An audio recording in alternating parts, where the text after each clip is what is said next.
ভাঙ্গাসুরে মৃত্যুবরণ করেন এবং তাকে মানল এই অমানবিক কাজ নৃশংসতা সরকার 2-4-5 জনকে সেখানে অ্যারেস্ট করে আর কোনো পদক্ষেপ তারা গ্রহণ করে নাই। এটা কিন্তু বিগত সরকার পালানোর পর আমাদের দেশে আমরা মনে করেছিলাম সিন্ডিকেট ভেঙে যাবে, ব্যবসায়ীদের সিন্ডিকেট আছে, যা খুশি তা যখন খুশি তখন দ্রব্যমূল্য বাড়িয়ে দিয়ে জনজীবনের সংকট সৃষ্টির যে পায় তারা সেটা বন্ধ হবে, কিন্তু আমরা দেখছি না তারা তোয়াক্কা করছে না এবং অন্তরীণ সরকারও অন্তর্বর্তী বিগত 3-4 মাস যাবৎ তারা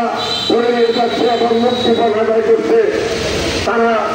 আমাদের দেশের মৎস্যজীবীদের মেরে ফেলার হুমকি দিচ্ছে। তার দায়িত্ব না, সে বিষয়গুলি নিয়েছে কোন সাম্রাজ্যবাদ এবং আমেরিকার সাথে সেখানে আমাদের যে বন্দর সেটাকে ইজারা দেওয়ার জন্য চেষ্টা করছেন। একই সাথে সাথে